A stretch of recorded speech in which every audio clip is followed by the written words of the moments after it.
He's an Israeli-American historian. He's the Dean's Professor of Holocaust and Genocide Studies at Brown University. He's Israeli-American, yes. I included 4 of his books. He's written many books, and I just picked out 4 of them because I thought you might be interested in seeing them. A lot of books on Israel-Palestine and several books on Europe, I think Eastern Europe, Omer, where your parents were from. Yeah, Eastern Galicia, now West Ukraine. But the slide is not showing. You want to change? Yeah, we're still on the first slide somehow. Yeah, should move to the next slide. I did. I don't. It's also showing a weight cursor, like the circle going around. Yeah. And something is slow. Never mind. Oh my goodness. So you're not seeing that? You're not seeing the books? No. No, it's not moving. It's frozen. Your PowerPoint is. Maybe we send them in the message after the webinar. Now we have it. Yeah, now we see that. Yeah. Okay. So we see your presentation. I'm sorry, I don't know why this is. But I only have one more, so no big deal. And then I want you all to see this one. Can you see the never again? Yeah. So I wanted you to see that because this is going to connect to my first question. All right, so I'm going to stop my share. You've all seen that. Hold on one second. I stopped my share. You did. For some reason, it's not. Oh my goodness. It's not working for me. To us, it looks like your share has stopped. Are you seeing me now? Yes, we see you. Oh my word. Oh, maybe I can close that thing.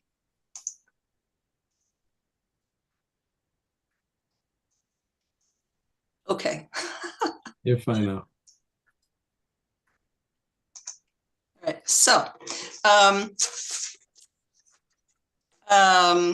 so watching the destruction of Gaza and the killing of over 60,000 Palestinians over the past 16 months has been absolutely heartbreaking, devastating.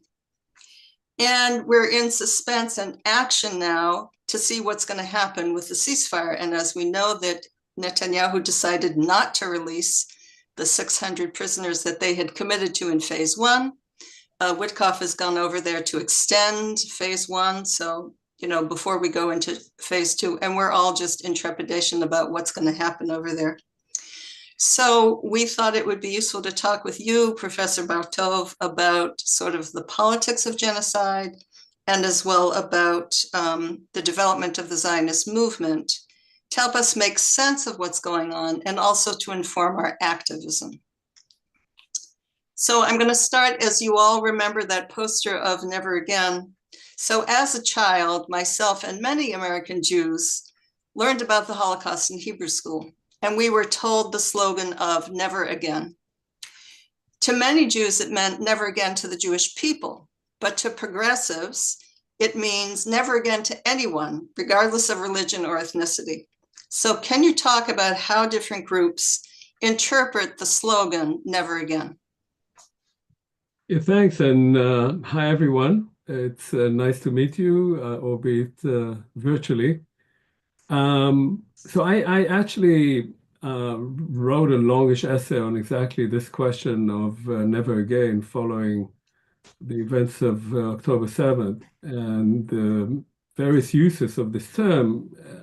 As you know, the term was used all over in the aftermath of World War II. And you can see it's written on many memorials in Eastern Europe, in Germany, in various languages, jamais plus, nie wieder. But it has meant different things to different people. So the question is, never again what and to whom? So generally, Jews, when they say never again, they mean never again the Holocaust. And when they say the Holocaust, they mean the extermination of the Jews by the Nazis.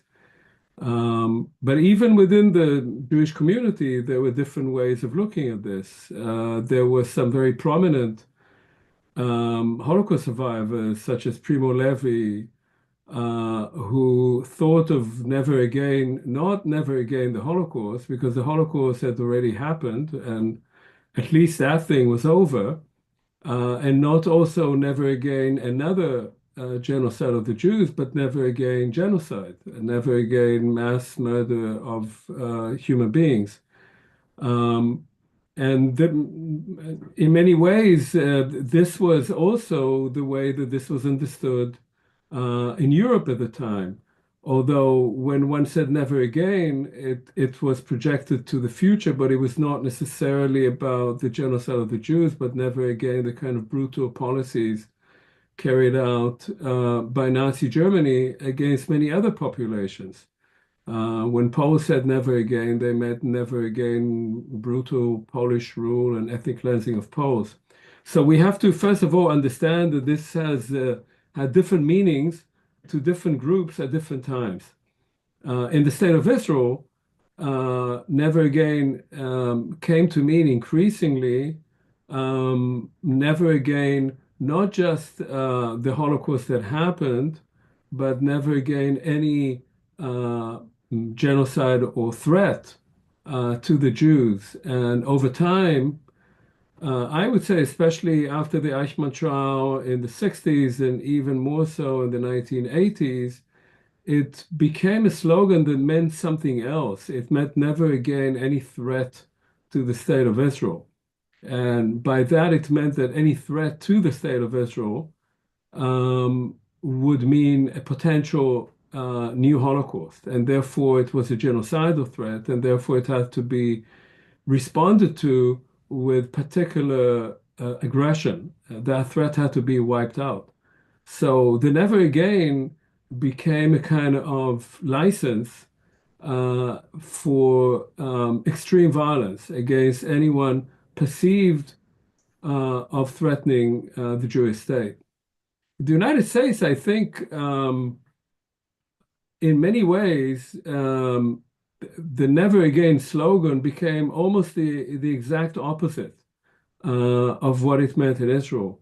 That is, it meant, how do you never again have this kind of inhumanity? How do you respond to that kind of inhumanity? And that was by professing tolerance, by educating to understand and be accepting of your fellow human being, whatever their beliefs are, whatever their origins, ethnic or religious or cultural origins are. And it became a kind of slogan for tolerance and a way of understanding inhumanity and violence through that prism, that if we teach people to be tolerant, then they wouldn't act in that way. And I think that it filtered obviously also to, as I think Abby was suggesting, to progressive politics. It is, I think, a much more humane and progressive way of looking at things. It does not necessarily, however, explain how genocide comes about. The underlying assumption of that understanding of never again is based on the idea that if we all understand and tolerate each other, then there won't be any violence. And unfortunately, as we saw in the past and as we are seeing today, there are other motivations, other ways of looking at the world that can produce genocide and other types of crimes against humanity, where the rhetoric of tolerance may not necessarily be what will prevent them. Mm-hmm. So it's interesting that you mentioned right now about tolerance, because when you and I spoke, we were talking about the Holocaust and the topic of how the Holocaust and genocide are taught in schools. And so there are many curricula which are intended to teach tolerance. And many of us thought that if you teach about the genocide, then that will deter killing events in the future. So can you share your thoughts on the benefits of teaching about genocide, or what would be a better approach to teach tolerance? Yeah, so for, as was mentioned, I was born and grew up in Israel. And initially, certainly when I went to school, which is a long time ago, the Holocaust was not a main theme of education in Israel, interestingly, because it was seen at the time as a sort of embarrassing episode in Jewish history. The Jews, it was said, went like sheep to the slaughter, and we in Israel wanted to educate a new generation of people who would be tough and who would resist, and who would not be like those diaspora Jews who submitted to Nazi violence. So it took a while, but by the 1970s or so, the Holocaust came to be taught increasingly as a lesson. And the lesson of the Holocaust as it was taught in Israeli schools was along the lines that I indicated before. That is that the Holocaust is not only a past event, but also a future threat. And that creates a kind of both aggressive mentality and a kind of pessimistic and I'd say almost fearful mentality. That is that you are also always fearing that there's another Auschwitz behind the corner. And so in that sense, teaching of the Holocaust came to be not studying what happened in the past and understanding why it came about, but teaching a perception of the present and the future. And I think, as I mentioned to you, Abby, during the first Intifada in Israel in 1987, or that article came out in 1988 when the Intifada had been going on for a while, an article was published in Haaretz by then a professor at Tel Aviv University, Yehuda Elkanah, who said that it was because of this way of teaching the Holocaust in Israeli schools that Israeli troops were behaving so brutally toward Palestinians that they were actually taking literally what the then Minister of Defense, Yitzhak Rabin, who we remember as the peacemaker, but at the time was not exactly on that page, he told them to break their legs and arms, to break their bones, those kids who were throwing rocks at heavily armed troops. And Yehuda Elkanah wrote this article, which he named In Praise of Forgetting, that it was time not only to look back with horror, but actually to look forward with some hope. And that if you always look back into the horror of the Holocaust, it does not make for the creation of a better future. So this was in the way of teaching, specifically teaching the Holocaust in Israel. And of course, that lesson is not being learned. And the Holocaust now features very prominently in Israeli media regarding the so-called war against Hamas. We can talk about it later. It's not really a war at all, but the destruction of Gaza is seen as a response to genocide, Holocaust-like attack on Israel. But I've been skeptical of teaching the Holocaust also as a lesson in tolerance and humanity. That is the way it was perceived in teaching it in the United States. Because my question has always been, can you teach tolerance and humanity through teaching intolerance and inhumanity? I mean, why would you become more tolerant and more humane and more understanding of other groups when you are studying Auschwitz? What is the logic behind that kind of idea?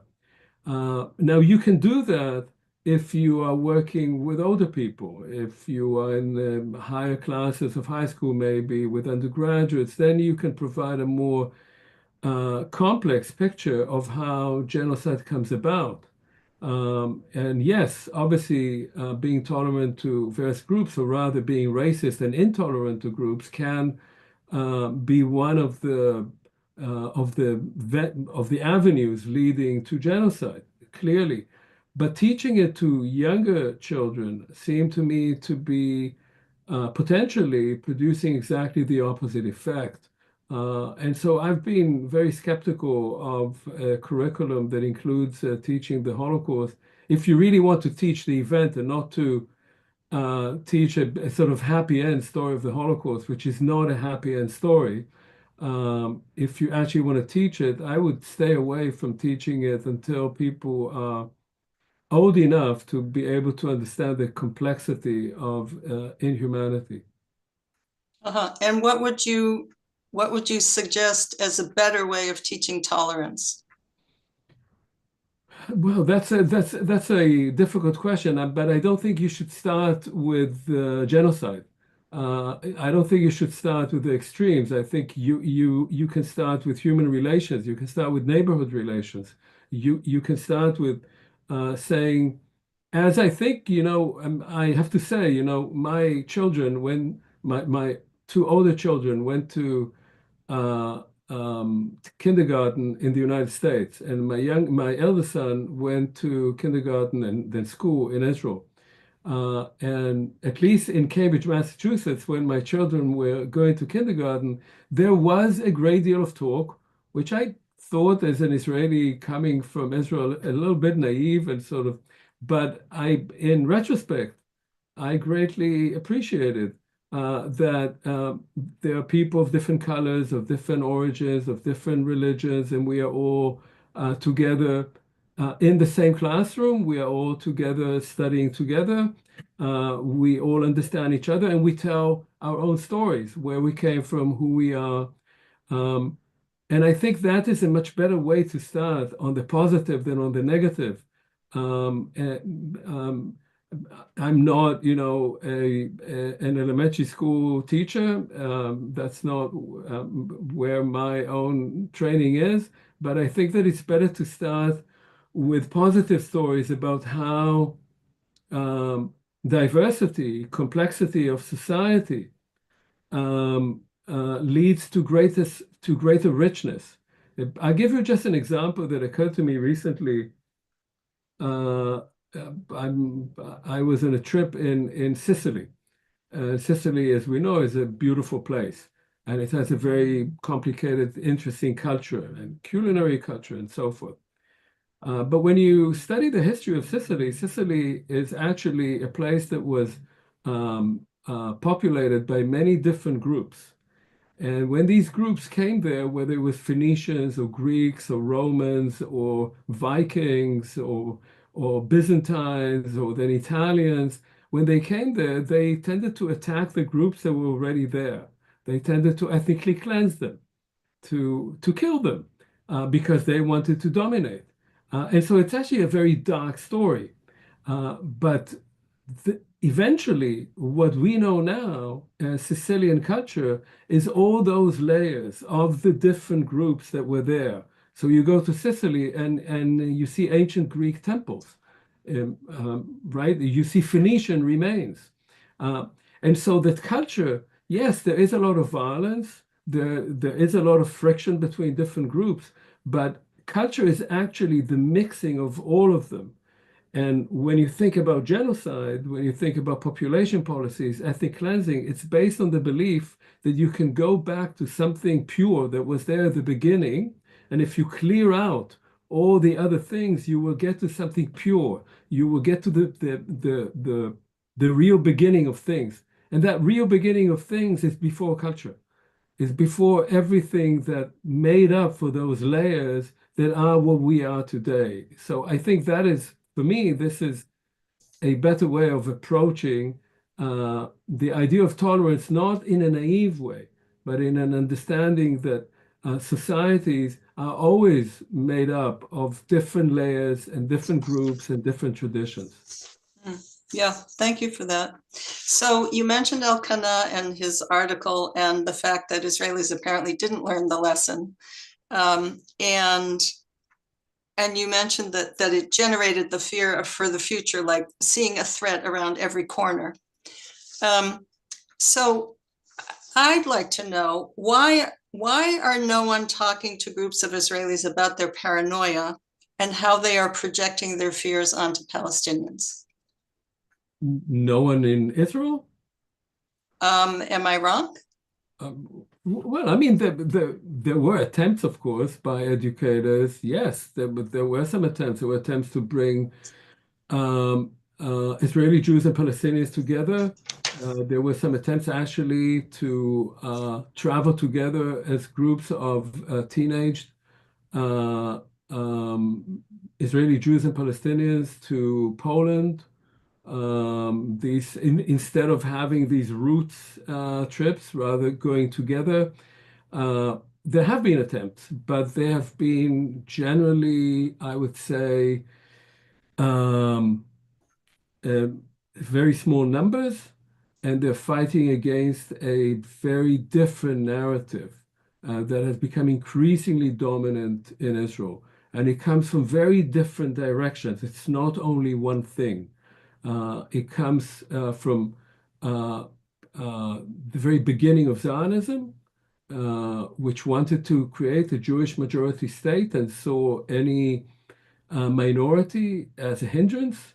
And it brought these ideas with it from Eastern Europe, from ethno-nationalism that it learned and internalized, and then wanted to implement in Palestine, but that had begun in Eastern Europe and Central Europe. It comes more recently from the national religious groups, which have become increasingly racist and that think really in completely exclusionary terms. And it comes in Israel very much from the actual practice of the occupation. The occupation has created a particular psychological, socio-psychological mechanism of practice of seeing Palestinians as being inferior, as being naturally those you oppress, naturally those who you don't want around, naturally those who don't have rights or even rights to have rights, and who ultimately have to be somehow, if not removed, then marginalized.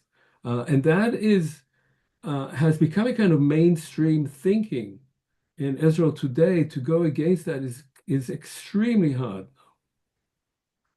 Yep. Omer, it was interesting what you said about what you learned in kindergarten and grade school. So I grew up here and I learned all those things about tolerance. And when I went to high school in Israel, I was astonished by the racism that I encountered. It was the reverse of what I had learned. Yes, and this is, I used to go to my eldest son's elementary school, kindergarten, and then elementary school. He grew up in Ashkelon, and it was very hard for me to stomach because it had also become much worse since the time that I was in school in Israel. It's strange. When I was in high school, I still remember we had. I went to a school called Tichon Chadash, which was a kind of progressive school, and we had where I was already, I think, in what would it be, 10th grade. We had these booklets which were called Be'ad V'Neged, for and against. And we would argue about for and against a Palestinian state, for and against the occupation, for and against left and right. There was an openness. Now, it was within a very provincial society. I don't want to idealize it at all, but there was a discussion. It was also a very secular environment at the time. That school was completely secular. And what happened was that there has been a progressive move to the right, which in some ways is a response itself to the occupation and everything that it has brought about, and the refusal of Israel to find some resolution to the fact that half of the population of the country is bossing it over the other half and has been doing it for most of its existence. Right. But there's also been a growing impact of a particular brand of Judaism, of Jewish religion, which is hyper-nationalist and has profound racist elements in it. And those have all filtered into schools and into education. So by the time my son was there, and he's now 37, so it's a long time ago as well, things were changing. People were dancing with flags, for instance. I still remember that, and thinking, what is that thing? Why are the parents? I couldn't bring myself to participate. I remained on the sidelines, but they were dancing with Israeli flags, which was adopted by the entire population. If you remember, during the mass protests against the judicial coup, the left was protesting, right? The liberals were protesting. Yes. And to show that they were good patriots, they were carrying big Israeli flags. And when you said, but it's all the elephant in the room there, as we said in our own petition, is the occupation. They said, yeah, but that's not for now. Now we have to deal with this issue, and we have to show that we're patriots. So something happened in the society over time that, yes, is very difficult now to change. Yeah. Let's see, I was going to ask something you mentioned. So Wayne Klug, who's on this call, is very interested in these equal groupings of bringing together people. And you mentioned this about Israeli and Palestinian teenagers coming together. We have the Seeds of Peace camp here in Maine. There's the Parents Forum of Bereaved Families.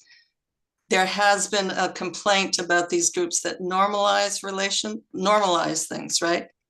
Because the Palestinians continue to be under Israeli domination. Just wonder if you wanted to speak to that. So look, I mean, there are two sides to this. Part of the normalization discourse I find really counterproductive. I've encountered that on my own campus. I teach courses on Israel-Palestine, and there are those who say, well, you can't teach on Israel-Palestine because then you're normalizing Israel. So then you don't study Israel at all. You have an opinion, and you say, okay, it's a settler colonial state that should be dismantled, and that's it. And you don't want to know anything about it. Even if you want to treat it as an enemy, and certainly if you want to treat it as an entity that you somehow have to change so that you could normalize relations, then you can't just not study it. You have to know about it. So that kind of discourse on normalization, I personally find it may, in part, it can be self-righteous. It can be make people feel good about themselves. But if you can study, and you should study, the worst regimes in history, and there are much worse regimes in Israel, much as I'm critical of it. I spent years studying Nazi Germany. You want to understand things, you have to study them. You can't just say it's normalizing. On the other hand, these groups that I mentioned, and I followed some of the discussions in them, are problematic. And they're problematic when you do that, say, in the context of Israel.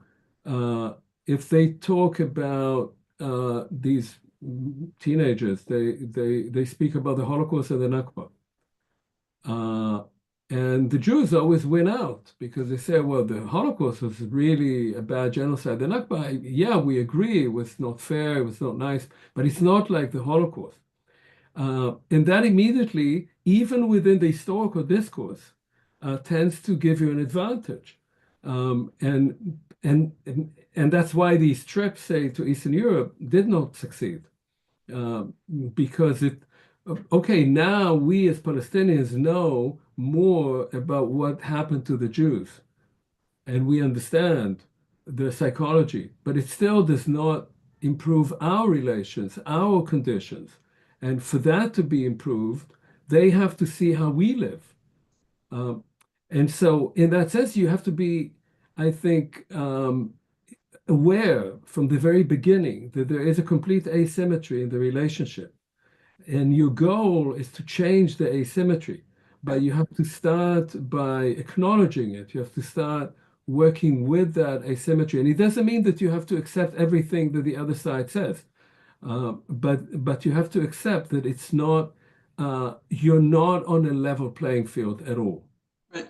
Yeah, thank you for that. So I want to tell the audience, as you prepare, think about the questions you would like to ask Professor Bartov. We're going to open the chat and have you post your question there. Julie's going to help call out the questions from the chat. So while you're thinking about that and typing in chat, and Grace, you can go ahead and thank you opening the chat. Omer, I was just thinking about Zechot, the organization that takes Jewish people, Israelis and Jews, to see the remnants of the, just in response to what you were saying of going to Poland. So it's not exactly the same, but there is that piece. Yeah, and they've, Zechot have sort of modified their approach, which is quite interesting. So originally what Zechot was doing, and Zechot, for those of you who don't know, means they remember, or we remember, but in conjugated in feminine. So it's like we women remember. Originally, what they wanted to do, and did quite successfully, but with small numbers of people, is to take Israelis on trips that were very familiar to them, trips, sort of Zionist trips that a lot of people did and do in Israel, of going to get to know the land. But instead of getting to know what Zionism wanted to show them, say that there had been Jews living there 2,000 years ago, to show them that there are Arabic villages all around the country that were covered over by trees, by buildings, but there still remains there, to go visit those places, and wherever possible to bring people with them who belong to those villages, people who had been expelled from their villages in 1948, or their descendants, and families that come to those villages and remember them every year from wherever they were expelled to, because often there are many Palestinians in Israel who were internally displaced. So they live in the country, but they're not allowed to live where the actual ancestral village was. So that's what they did. But they've changed that a bit. And what they're trying to do now is actually to imagine rebuilding those villages. And they have people working on imagining what that would look like.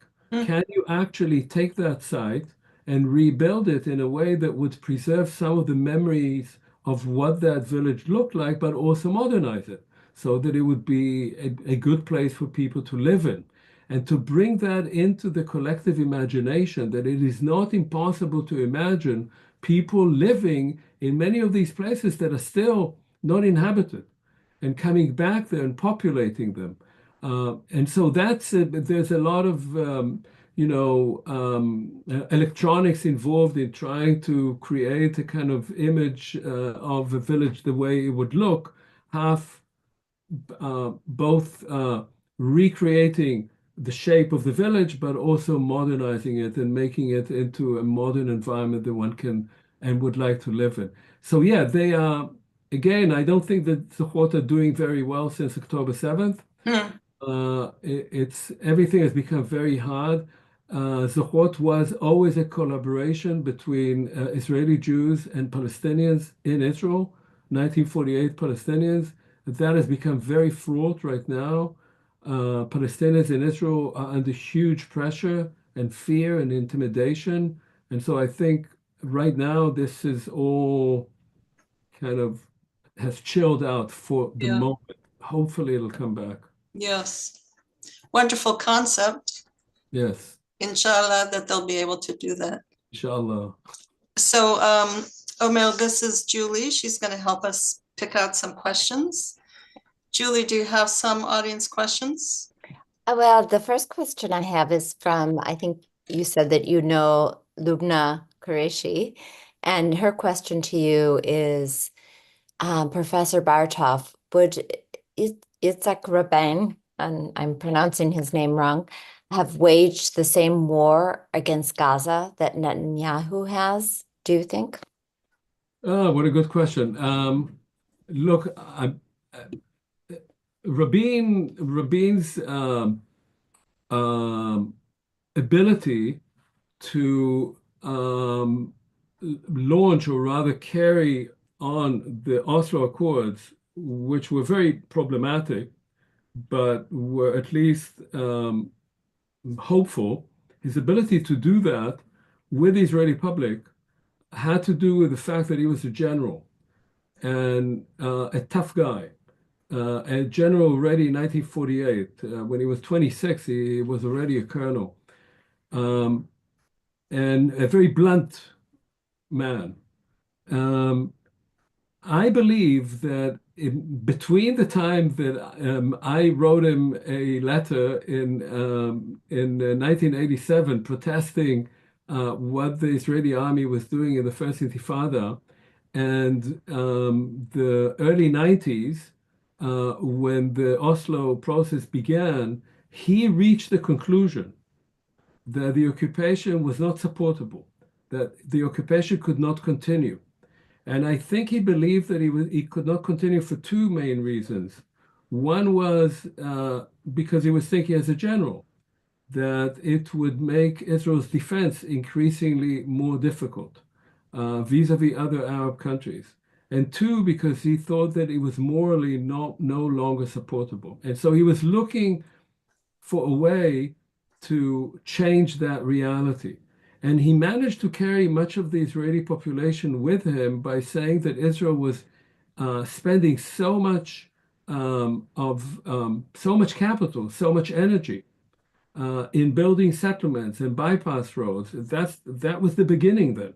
Instead of taking care of its own people, of its own infrastructure, of its own roads. And I remember in that town in Ashkelon, which is a working class town in Israel, on the periphery, people said, yeah, maybe he has a point. Now, what he would have done now, I don't think he would have gotten into this war. And I also think that had he gotten into a war, he would have waged war not the way Netanyahu and his generals waged it. Not only would he have tried to avoid that situation to start with, to begin with, but also the way the war was waged. The IDF has changed entirely. The generalship has changed entirely, and not for the better. They have a huge amount of destructive power and very little thinking. They waged a war that was like the Russian army in Grozny. They just destroyed the place. They didn't plan anything.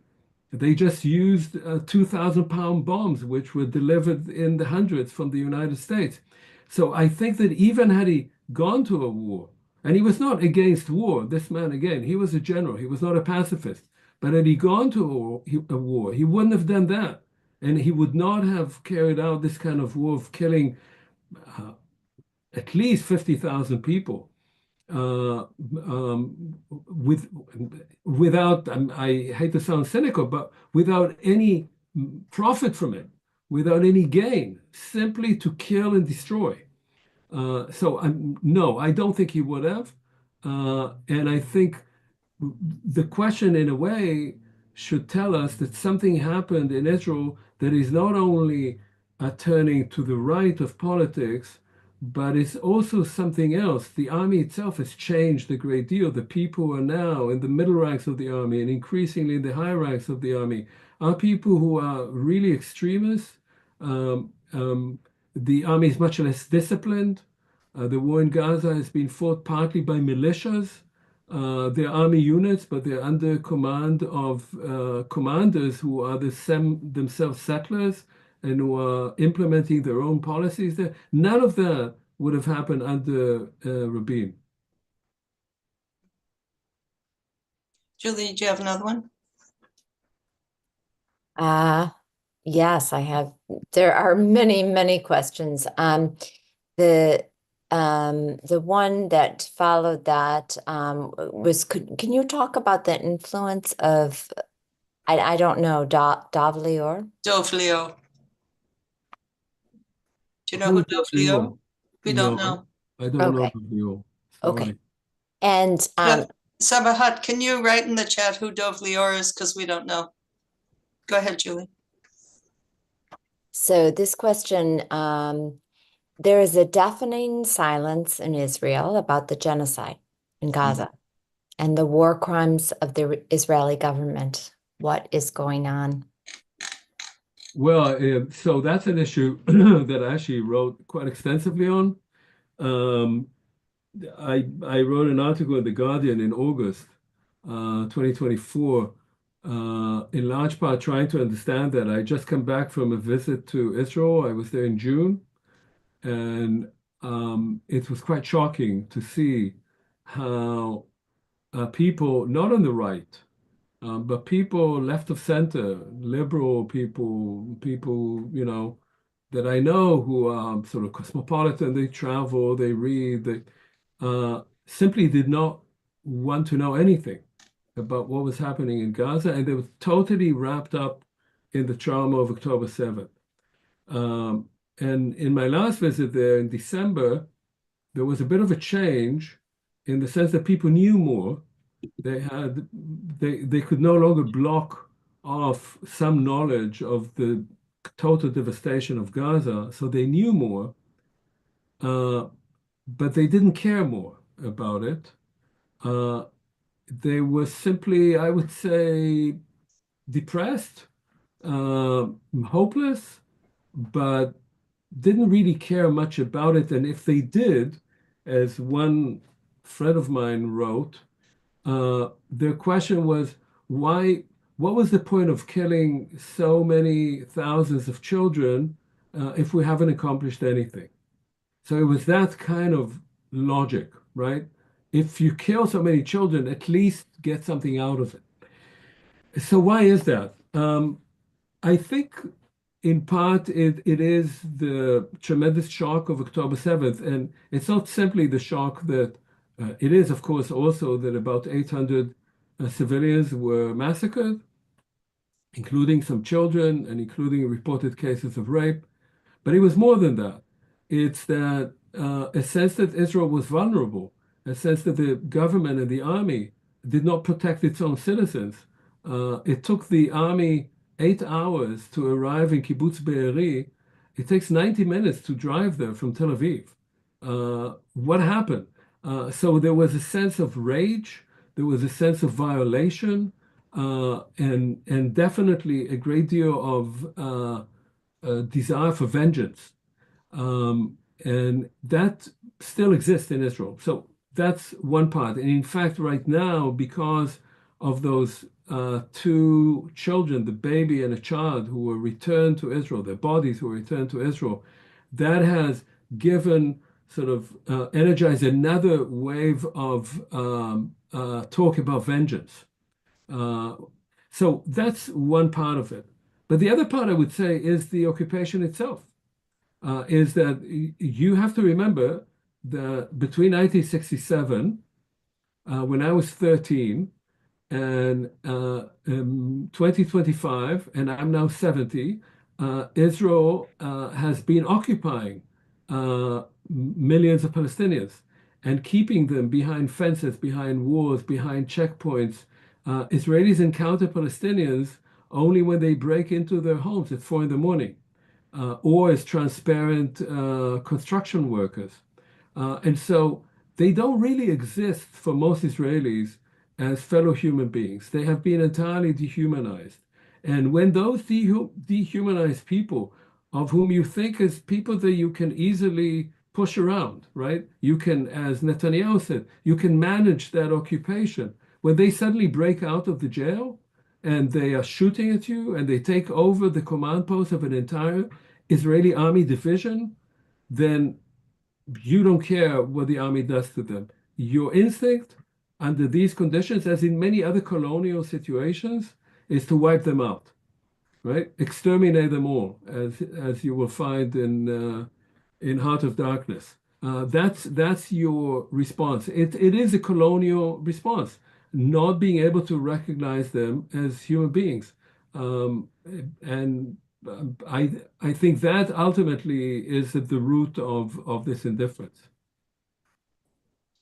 So given what you just said about vengeance, this question kind of, I mean, you just said it, but nonetheless, there is a question about what would it take? Is there any hope that Israeli Jews will see the perspective of the Palestinians during the last 15 months? And what would it take?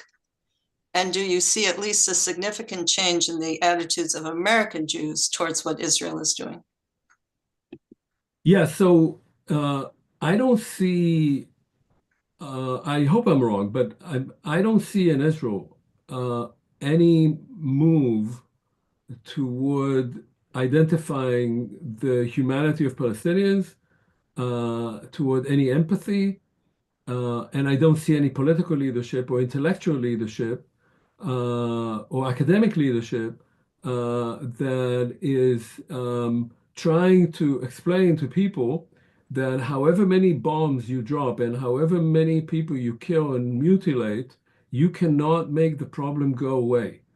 You will still remain insecure because you have 7 million Jews bossing it over 7 million Palestinians.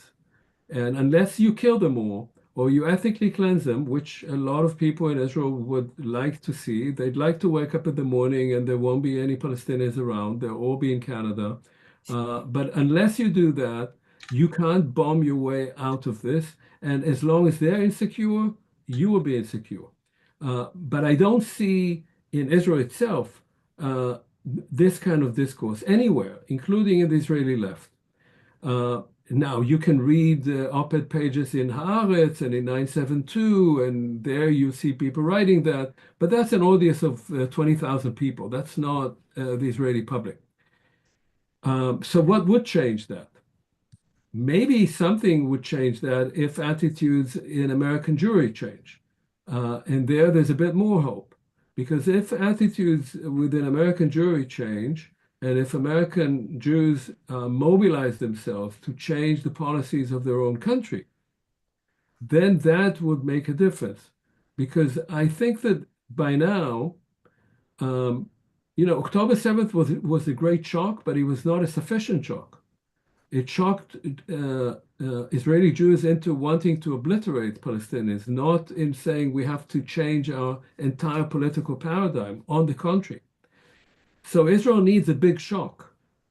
And where will that shock come from? How did other countries change their political, ideological trajectory when they were defeated, when they came under pressure? Now, I don't want Israel to be defeated militarily, not that there's anybody who can do it right now. It is by far the most powerful country in the Middle East, and nobody actually wants to destroy it there, but it believes they do. But if it's not that, then what would it be? It would have to be massive political pressure from outside. Right now, with the current president and with the trends in European politics right now, the incoming German chancellor just said that he's going to invite Netanyahu and to hell with the ICC.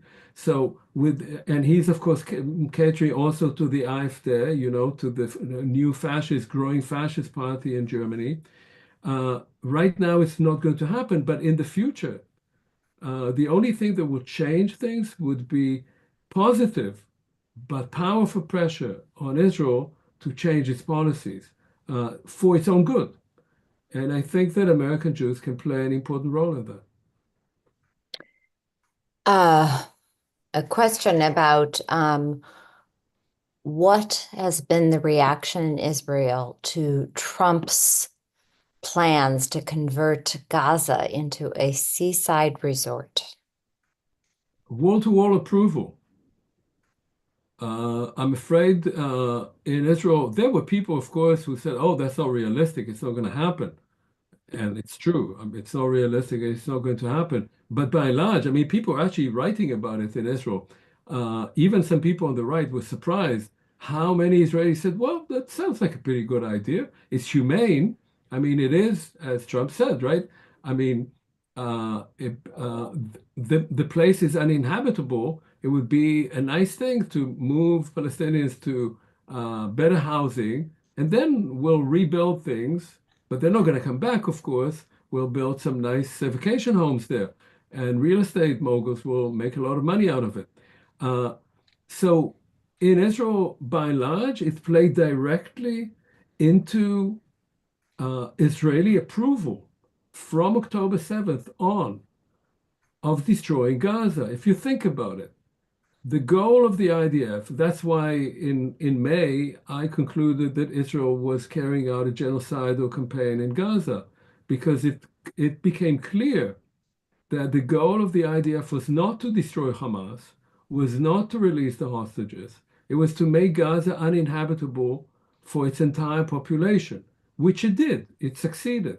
And then comes Trump and says, well, the place is uninhabitable, so we have to move the population out, which was the reason why the place was made uninhabitable, because Netanyahu's cabinet, the people supporting him, and other people in Israel who don't support him, who actually oppose him, would like to see Gaza emptied of its population. So yes, it was a positive, although skeptical, response in Israel. So there's a related question to that. As you just said, they deliberately made it uninhabitable. So Paul is asking, how could Palestinians ever return? As I don't think Israel destroyed it in order to let it be rebuilt. Well, so look, let me give you an example. If you watch the movie 0 Hour, or whatever it was called in English, but Stunde Null, it's a film that was filmed in Berlin in 1945. Berlin looked like Gaza in 1945.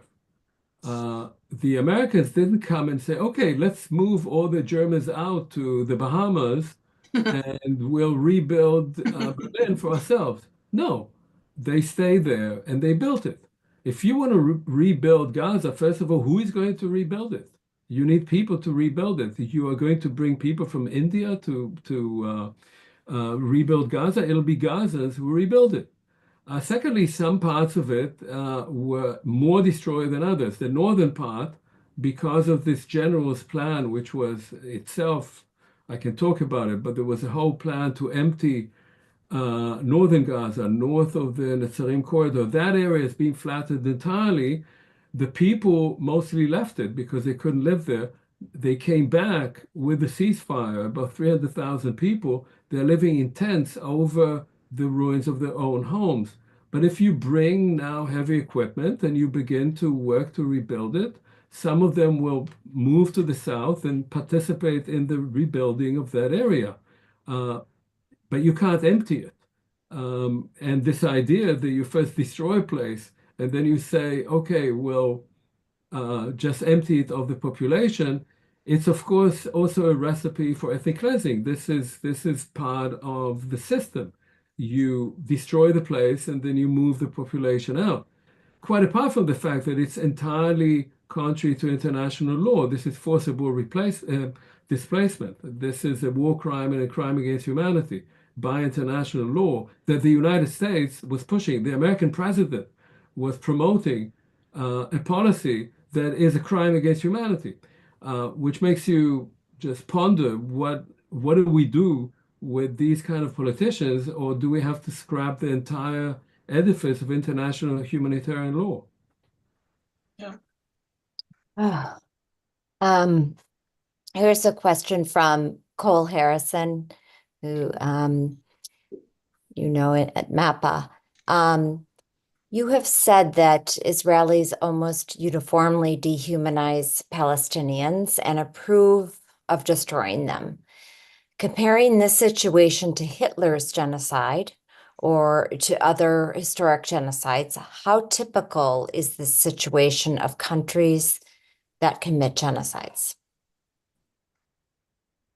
So again, I'll say two things. First of all, I'm not a big fan of comparisons with Nazi Germany for the kind of reason that I mentioned before, because the Nazis always win out. I mean, they were worse and they committed more crimes and worse crimes than anyone else. So these analogies, usually I don't really find them useful, but clearly, the way I was describing what happened under the occupation, and I've used that term in various places, Israel managed to create a social death of Palestinians. That is, Palestinians don't exist for Israelis as a group. They're over there. They don't really exist. And that is, of course, that was phase one of what Nazi Germany did with the Jews. It removed German Jews, highly assimilated, integrated Jews, from their professions, from their houses, and gradually they disappeared. Although they were still there, you didn't see them anymore. They lived in their own areas. They were not allowed to, if they were doctors, they were not allowed to have Aryan patients and so forth. So in that sense, yes, of course, there's a similarity. Genocide always begins with a moment in which you start speaking about a particular group as not being part of the same circle of human solidarity. You begin describing them as rapists, as murderers, as cockroaches, as vermin, something disgusting, something different, something not human. Now, not always when you describe a group like that, you will end up actually exterminating it, but it's a very important first phase to legitimize, to popularize the notion of removing that group. I'll say another thing, which is that genocide, certainly modern genocide, has uh, almost always began as ethnic cleansing. It begins by wanting to remove the group from an area that you want, from a territory that you want. That's what happened in the German genocide in Southwest Africa in 1904 with the genocide of the Armenians and so forth. People don't like leaving their homes, and it's not always clear where they would move. And, and the process of removing them itself is often very violent. And therefore, often the attempt to ethnically cleanse a group ends up as genocide. And you say, as the Germans said about the Jews, because they were living in ghettos, they were dying of epidemics and hunger, German bureaucrats said, well, maybe the most humane way to solve this problem is to kill them. So in that sense, yes, there is also a similarity in that there's a thought of ethnic cleansing that ends up in genocide. But for me, the analogy would be much more with colonial genocide. I think about a case, the case that I mentioned of the genocide of the Herero in German Southwest Africa in 1904. That genocide begins with the massacre of white colonists by Herero warriors, although they are given very strict orders not to kill women and children, and they largely don't do that, but they kill settlers in remote farms. And then the German settlers who are there say, aha, we always knew that they were savages. They are inhuman, these people. And they used to call them baboons. That's the word that they use for them. And so they contact Germany, and Germany sends 10,000 soldiers, and the soldiers just kill the Herero. But the Germans feel that they are those who bring civilization, and those who attack them are these savages. That's the kind of mechanism that you see very much with October 7th. October 7th is a massacre. Now we know that they're savages. They are described in Israel as Nazis, as human animals. And then once you describe people in those terms, then, you can kill them without any guilty conscience. So I did not know that. I didn't know that the Hereros killed the Germans. What I knew was that the Germans killed the Herero. That I'm just learning this for the first time. Wow. So we're not comparing genocides here, but there is a question which is relevant about Israeli soldiers. So there's evidence that the killings of the Jews took a toll on many members of the SS, or I'm not sure if the SS or some of the Nazi soldiers. And so the question is, why isn't it taking its toll on Israeli soldiers? But we have heard that, in fact, it is to some degree. Can you speak to that? Yeah, look, I mean, I actually studied German soldiers for much of the first part of my career, and German soldiers who were involved in war crimes.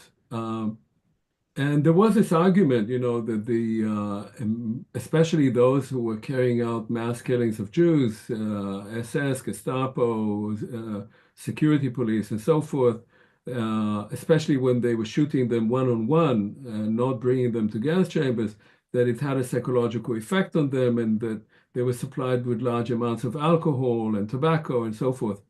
I've always been a bit skeptical of that, I have to say, because I mean, how um, how um, um, how much more willing would somebody be than those people who were carrying out these actions? There were some, as Christopher Browning wrote about that, there were some who said, okay, we'll go and take care of the trucks. It's hard for us. We have children at home. We don't want to kill women and children. But by and large, the evidence is that most of those people did it willingly, and often people volunteer to participate in the killing, even if they didn't have to. And I've written about a bunch of those people in that book, Anatomy of a Genocide. And if you give them alcohol as well, then so much the better. So they're not necessarily drinking alcohol to dull their senses. They're drinking alcohol because they like drinking alcohol, and now they're getting it free. So that's one side of it. This is not to say that it didn't have psychological effects, but we don't exactly know what they were. Many of those people came back home. They became loving fathers. I've actually interviewed recently someone like that. They became the son of someone like that. They became loving fathers. This guy now walks around Germany. He's just retired, and he makes a speech saying, "My father was a loving father, but he had blood on his hands because his father was also in a police battalion." But he, of course, didn't know that. And he had what he thought was a very loving childhood. And only in retrospect, he could sort of understand that there were other things under the surface. So I'm always a bit skeptical. We want to believe that people are somehow influenced by those things, but they came back home, they became policemen, they helped old ladies cross the street, and they took care of their pets and their children. And somehow, to me, what is much more disturbing about genocide is that not only do most people get away with it, but that they get away with it and they live normal lives afterwards. So that's one side of it, I have to say. Now, there is evidence in Israel that there are soldiers, reservists, coming back from military service in Gaza who obviously have PTSD, and they're not well treated. They're getting very little treatment. And I have a fair amount of anecdotal evidence of that. And there have been a number of cases of suicides of soldiers coming back. But one has to know more about it. My main fear, and that's what I was writing about also in that piece in The Guardian, is that those people are coming back from that war where they saw and participated in mass destruction and killing. They were walking on roads filled with bodies. They were looking at packs of dogs eating bodies on the ground. The descriptions are absolutely unbelievable. Those people have to somehow filter that, have to somehow work through that experience. And some of them who already have inclinations in a particular direction can easily become what if you want to make an analogy, what the Freikorps in Germany became after World War I, the political soldiers of particular parties, right-wing parties. That is, people have been brutalized by their experience who cannot fit back easily into society and look for some other meaning that has to do also with political violence. So yes, obviously there is an effect, but what that effect is and what the political and social psychological effects of that are still up for grabs. Julie, can I ask another one? Absolutely. Um, There are so many, aren't there? Well, this is important because it goes to something that Professor Bartov said. So I think I missed this, Omer. But did you mention baby killing and mass rape in the October 7th? Yes. Because that has been debunked. Well, I didn't say baby killing. There's at least one infant that was killed. There's altogether about 38 children, people under 18 who were killed. I was just actually checking the figures today. There are documented cases of rape. What there isn't, and what has been partly, I think, initially at least, because of confusion in the reporting and confusion of the people on the ground, and then very, very bad collection of evidence and destruction of evidence, partly for Jewish religious reasons, and then not allowing investigators to move in. Because of all of that, we know that about 800 civilians were killed. We know that they include, I think, 38 children or 38 people under the age of 18, some of whom under 12 years old. And we know of one baby that was killed. What didn't happen was what was reported initially and is still being cited by all kinds of politicians and other Israel defenders, or the 30 or 40 babies were beheaded or burnt alive, and none of that happened. There's absolutely no evidence of that whatsoever. It's simply fake. Initially, maybe people believed it, but it became fake news when it became known that it was not true. And so people who now cite that are simply lying, knowing that it's a lie. And even President Biden used that, which is shameful. And it's not him, obviously, it's his advisors who fed him with this information.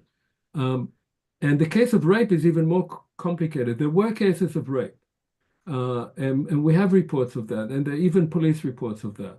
But because the investigation was done so badly, and because it became such a fraught issue, and the UN then did its own report, the extent of it, who did it, how many women were raped, and also because, as you know, rape victims often do not want to report it, or the families don't want it to be reported. And so it's remained vague. And I'll say on this two things. This was used in particularly pernicious ways. It was used obviously by Israel to show how these monsters behave. That's the term that is used most commonly now in Israel. They're called monsters, miflatzot, it's all monsters. But it was used also, I think, denial of the rape, I found quite disturbing as well. Because I saw some cases of people denying rape of Israeli women who themselves presented themselves as feminists and were refusing to see the complexity of documenting rape and getting testimonies of rape in that case, and only presented it as Israeli propaganda, including people who were saying Hamas would never do it because they are not allowed by their religion to rape. So it couldn't have happened. And these were, I would say, generally cheap excuses for what were war crimes and crimes against humanity. I don't think anybody should condone the crimes carried out by Hamas. And I wish Israel hadn't killed those people because they should have been put on trial. At the same time, I think that any Palestinian has the right, if you're an oppressed group, you have the right to resist oppression. And if you have no choice, you should resist it also physically. But it gives you no right to carry out crimes, just as Israel, whether it had a right or not to go to Gaza, and it claimed that it did, it gave it no right to murder people. And so I think we have to keep our categories clear and not to go to the sort of denial game on either side. Thank you. Julie? Yeah, Jeff Klein had a question. sort of back to the issue of, well, let me just ask it. He said, my understanding is that the Nazis were at some pains to keep their atrocities secret, while Israeli soldiers and some parts of Israeli political society seem almost to brag about it on social media and otherwise. What is your assessment? Yeah, these are all good questions. So, I'm an old German historian, so I've dealt a lot with that. So on the one hand, there was an argument in Germany that the Germans kept it secret, and so that meant also that much of the German population didn't know, and therefore they were not responsible for it. That was the argument that much of the German army made. And I was, at the time, one of several historians who were trying to unmask this kind of apologetics, that the German army was fighting bravely at the front and crimes were happening behind its back. So they were either behind the back of the army or someplace very far from the civilian population. The fact of the matter is that many, many, many people knew about what was happening in Eastern Europe because people were reporting about it, because these soldiers were going through all kinds of sites and taking photographs and sending them home and writing them in letters. And so there was actually widespread knowledge. People like Victor Klemperer, who became a well-known diarist when his diary came out in 1995, years after he died. He was in a Judenhaus. So he was completely isolated in a home for Jews in Dresden, in Germany, and he was there because his wife was an Aryan. That's why he was not deported yet. And he already had information about Auschwitz. He knew about Auschwitz sitting in Dresden. So if he knew, completely isolated, no access to radio, newspapers, and still the information filtered, then people knew. But apart from that, much of the killing didn't happen at all in the camps. And that's what I wrote a book about. Much of the killing happened in the open. And in the open, everybody saw. In towns in Eastern Europe, these were public events. There were mass killings. Everybody was privy to that, and some people volunteered to participate. What is true, and what is important to remember, is that the German authorities didn't want these things to happen in Germany itself. So one thing is knowledge. The other thing is visibility. They also didn't want mass killing to happen in Western Europe. They wanted it all to be in Eastern Europe. And that has to do also with what they thought about Eastern Europe. They thought the Netherlands, France are civilized countries, and we certainly Germans are. And they were afraid that their population would be unhappy. The responses even to Kristallnacht, to the Night of Broken Glass in Germany in 1938, the public responses in Germany were not that positive. A lot of people were annoyed by all the mess and filth and broken glass all over the place, or the hooligans on the streets. And so they tried not to have anti-Jewish violence of this type. Beatings and all that was fine, but not killings on the streets of German cities. Okay, so now you want to make an analogy. I'd say that Israeli soldiers see all of that, of course. The Israeli public can see it and can have reports. And as you said, a lot of it is on social media, but doesn't want to. And if you watch only mainstream Israeli TV channels, you won't know anything. Obviously, you can go to Al Jazeera on your phone. You can't do it in Israel anymore through cable services because they're blocked, but you can do it on your phone or any other way. And you can see all of that. Or your soldiers coming back, your sons, your daughters, your husband, your wife coming back from Gaza can tell you about it. But most Israelis don't want to know. I mean, I heard a story about this mom, sort of left-leaning mom, whose son comes back from service in Gaza, and he says to her, "You have no idea what's going on there." And she says to him, "I don't want to know," which itself can have an effect on PTSD, among other things, because no one wants to listen. So people don't want to know. That is completely true. even though the information is around. But that's always the case. If you think about American soldiers fighting in Japan or fighting in the Pacific, American soldiers, we don't like thinking about it, sent horrific reports back home to their mothers, to their girlfriends, including sending ears of Japanese soldiers. So the knowledge was there of atrocities being carried out, but people just blotted it out. People didn't want to know about it, and then blotted it out of history and just erased the horrors of that.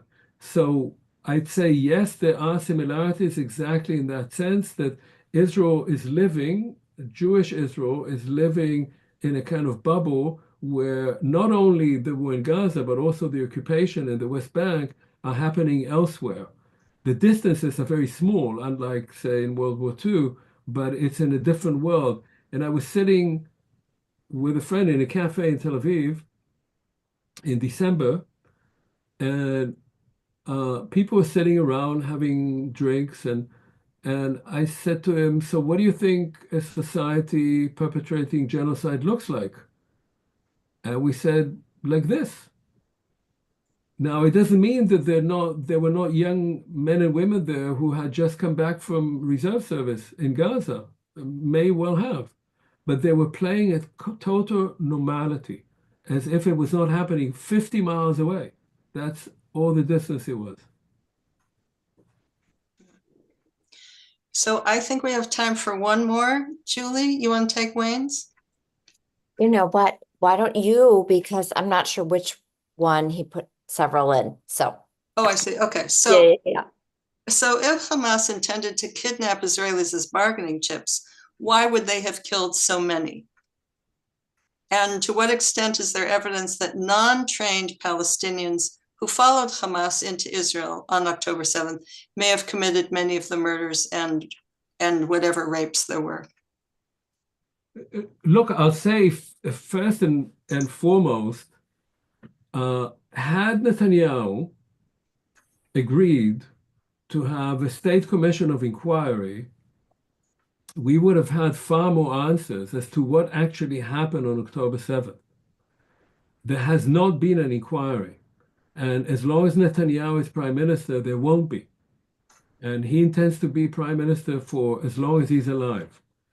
So we don't know a lot of what happened there.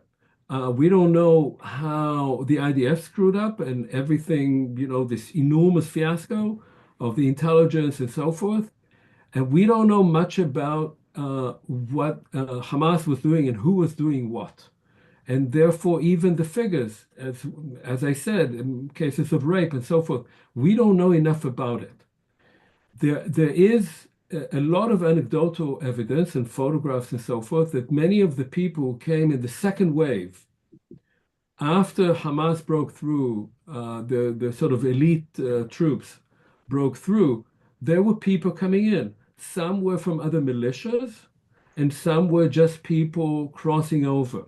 You see photographs of old people with canes and teenagers on bicycles, and they all came. They had been locked up in that ghetto, in that zoo, in that jail for 16 years, and suddenly the walls were down. And I think some of them went out of curiosity, some of them wanted vengeance. And I expect that some of the violence that occurred was by others, not necessarily by Hamas. But I would be very careful because there is another kind of, as I said before, there's an attempt to be apologetic on the other side and to say, well, it wasn't Hamas that was doing it. It was those other hooligans who were coming from Gaza. We don't know for sure. There is evidence for both. So I would be careful about that. The question of hostages and killings, they obviously had orders to kill. The killing wasn't orders, and the kidnapping, the hostage taken, wasn't orders. Many of these orders were found. I'm much more skeptical than I would have been in the past of any information coming from the Israeli military. But it appears that there were orders to kill, and there were orders to take hostages, and you can do both, and they did both. And obviously, they took the hostages for the reasons that, or rather, they're taking the hostages is the reason that Hamas actually is still operating and functioning in Gaza, because the IDF, much as he wants to flatten everything, is still a bit worried about killing the remaining hostages. Once the hostages are out, and that's what Hamas knows, then they can just come and level everything. Yeah, it's frightening. Well, Julie, thank you. Omer, don't go, because I want people to be able to thank you. So could you just wait a minute? And Grace, can we open the unmute everyone? Everyone, thank Omer, where'd you go? Thank you so much for your thoughtful answers, for spending the time with us. Everyone, could you Thank you, Omer. express your Omer. thanks Thanks, Brad. here and in the chat hope- also? Thank you. I hope Thank you very much. I hope we can stay in touch. All of us. Thank you. Thanks so much. Thanks, everybody. Yeah. Thank you. Thank you. Keep up תודה, with your work. Thank Okay. you. תודה, ביי. תודה רבה. Good night. לילה טוב. לילה טוב. Shalom. Light of